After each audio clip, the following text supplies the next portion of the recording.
For years, Donald Trump positioned himself as the ultimate defender of the Second Amendment, making gun rights not just a talking point, but a central pillar of his political brand. From the earliest days of his campaign, Trump made it clear that he saw the right to bear arms as fundamental to American identity and freedom. He wove gun rights into nearly every major speech, rallying supporters with promises to protect their freedoms and warning of what he called the dangers of government overreach. Trump spoke directly to gun owners, promising to end what he described as the relentless assault on their constitutional rights. He often highlighted stories of law-abiding citizens using firearms for self-defense, reinforcing the idea that the Second Amendment was not up for negotiation. His message was clear and unwavering. No one, he insisted, would lay a finger on Americans' firearms as long as he was in office. This direct approach resonated deeply with gun owners across the country. Trump's judicial appointments, especially to the Supreme Court, were celebrated as major victories for gun rights advocates. His choices helped shape landmark decisions, like the Bruen case, which expanded protections for gun owners and set new legal precedents. While some criticized his administration for the bump stock ban, arguing it was a rare concession to gun control advocates, most supporters saw Trump as a bulwark against sweeping new federal restrictions. They believed he would always stand firm when it mattered most. In his 2024 campaign, Trump doubled down on his pro-gun stance, vowing to roll back Biden-era regulations and protect the rights of hunters, sport shooters, and everyday citizens. He promised to fight for their interests in Washington and keep the government from encroaching on their freedoms. For many in the gun rights community, Trump wasn't just an ally, he was their champion. He assured them that the Second Amendment was non-negotiable and that their way of life would be protected under his leadership. This unwavering stance made the choice simple for gun owners. They saw Trump as the only candidate who truly understood their concerns and would fight for their rights without compromise. For millions of Americans, the belief was clear. Trump alone would safeguard their rights for generations to come, ensuring that the Second Amendment remained a cornerstone of American freedom and tradition. Trump's alliance with gun owners was cemented by the NRA's powerful endorsement, a moment that marked a turning point in his campaign and solidified his image as a champion of Second Amendment rights. The NRA's backing wasn't just symbolic, it was a signal to millions of Americans that Trump was the candidate who would fiercely defend their freedoms and way of life. This endorsement galvanized a vast network of gun owners, hunters, and sportsmen, many of whom felt their voices had been ignored by mainstream politicians. Suddenly they had a candidate who spoke directly to their concerns and promised to protect their rights. At NRA events, Trump was more than a politician. He was seen as one of their own, sharing their values and fears about government overreach. He listened to their stories, echoed their anxieties, and positioned himself as a bulwark against any threat to their freedoms. The Second Amendment became a powerful symbol within the MAGA movement, representing not just the right to bear arms but a broader sense of individualism, self-reliance, and resistance to perceived government intrusion. Trump's populist message resonated deeply with working-class Americans and rural voters who felt ignored by the political establishment. He promised to restore power to the people, to fight against disarmament, and to stand up for those who felt left behind by rapid, social, and political change. At rallies, his promises to end attacks on gun rights electrified crowds, turning campaign stops into celebrations of shared values and mutual defiance. Gun owners provided Trump with a loyal, mobilized voting bloc. In return, he gave them a voice at the highest level of government, inviting advocates to the White House and making their concerns central to his agenda. This relationship was symbiotic and seemed unbreakable, forged by shared conviction and a mutual sense of purpose. Both sides benefited. Trump gained unwavering support, while gun rights advocates gained unprecedented access and influence. The alliance between Trump and the NRA became a bedrock of his political strength, helping to mobilize millions of voters and shape the national conversation around gun rights. For years, this partnership stood as one of the most stable and influential forces in American politics, shaping elections and policy debates across the country. The alliance began to crack in January 2026, after a Border Patrol shooting during a Minneapolis protest. The victim, Alex Preddy, was legally armed, a fact that alarmed gun rights advocates who saw it as a test of both First and Second Amendment rights. Instead of defending Preddy's right to carry, the Trump administration suggested he intended harm, echoing anti-gun rhetoric. The NRA and Gun Owners of America condemned the administration's statements, calling them a betrayal. The core issue, a clash between support for law enforcement and absolute gun rights.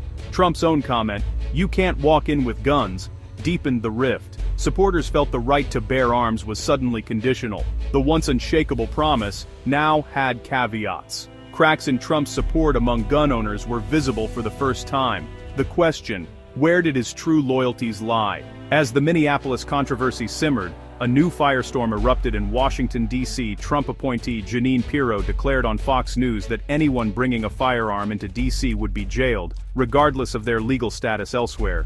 This stance directly challenged the principle of reciprocity, infuriating gun rights advocates. Pirro's tone dismissed the idea of law-abiding gun owners from other states, feeling like a betrayal from a supposedly pro-gun administration. Supporters argued that punishing legal gun owners does nothing to deter criminals.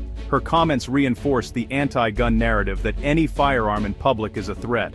Unlike Minneapolis, this was a clear policy declaration from a top Trump official. It contradicted the long-held goal of national concealed carry reciprocity. For many, this was an intolerable position from the administration.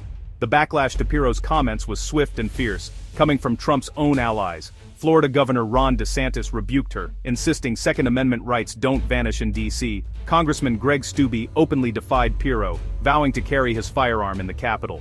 This galvanized other Republicans to push for the Concealed Carry Reciprocity Act. Gun rights groups, including the NRA and GOA, accused the administration of betraying its promises. The outrage spread across conservative media and social platforms. The narrative Trump's administration was sacrificing gun rights for a tough-on-crime image. This was no minor disagreement. It was a breach of trust. For many supporters, the alliance with Trump was now in question.